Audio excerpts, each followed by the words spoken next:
Hello, everyone, and welcome to Last Man Standing, where we cover everything WWE.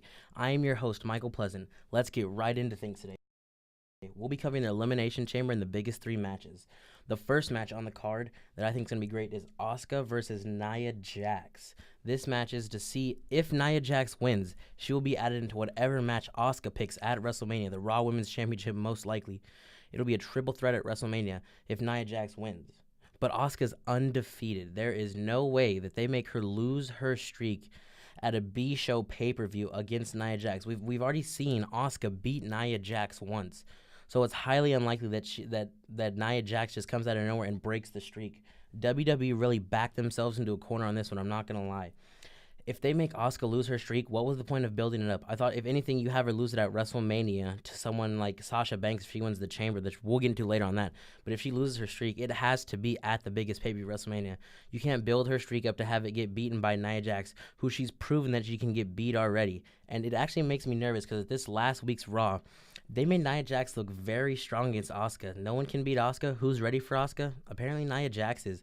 She ambushed her, hit her with her finisher, and left Asuka laying in the ring after a big interview that she had. So I'm very nervous about if WWE is going to get themselves out of this corner that they put themselves in, because first you made Nia Jax look strong, then Asuka weak.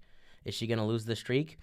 I hope not. But let's move right into the next topic, the WWE Elimination Chamber match, the very first women's Elimination Chamber match with the participants Mickie James, Alexa Bliss, Bayley, Sasha Banks, Mandy Rose, and Sonya Deville. Who will come out on top of the very first ever women's Elimination Chamber match? I believe Sasha the Boss Banks will come out of this match victorious. She's been made to look very strong. She went toe-to-toe with Asuka on Raw about 2 to 3 weeks ago and almost beat her in that match. So they've been making her look very strong. And an Asuka-Sasha Banks WrestleMania main event would be beautiful, because I definitely think Asuka wins, and I think Sasha does her part and wins. But I feel bad for Alexa Bliss. She has to defend her title in the Chamber. Highly unlikely she comes out standing at all. She could be one of the guys. She could be the first eliminated and not even be in the final decision for her title. If she's one of the first pinned, we're gonna know that we have a new champion going to WrestleMania to face Asuka.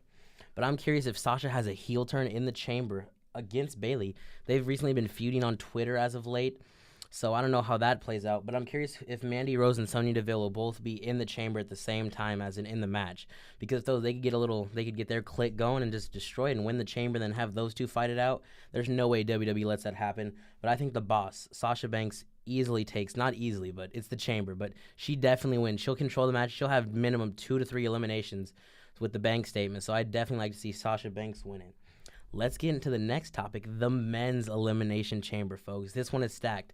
The first ever chamber with 7 competitors: Roman Reigns, Braun Strowman, The Miz, John Cena, Finn Balor, Elias, and Seth Rollins. What I'm curious is, how does this match start? We have 7 people. Are they add another pod in? No way, folks. We will start as a triple threat.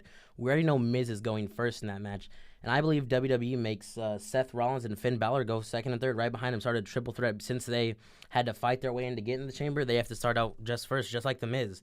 And I think that's going to put them at a disadvantage. But I'm curious if Seth is going to win the Chamber somehow. He was made to look so strong in that 2-hour gauntlet match. He competed for an hour, folks. He's competed more in the ring in that hour than Brock Lesnar has all of 2017 total. Like, that's insane. Brock's matches have been 5-minute matches. So Seth was made to look freaky strong.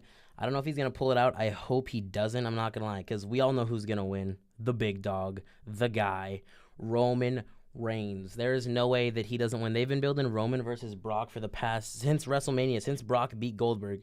They've been building this match. They've been making the F5 look super strong. No one's kicked out of it, so you know Roman will probably kick out of 1 or 2 so he looks strong at WrestleMania. But we all know Roman's going to win. But how does Braun not win? Who eliminates Braun? That is the million-dollar question. I have no idea how Braun gets eliminated. Maybe all 6 team up on him to eliminate him.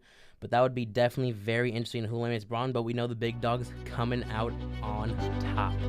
That is everything today for The Last Man Standing. Thank you for joining us. I'm Michael Pleasant, and have a pleasant day.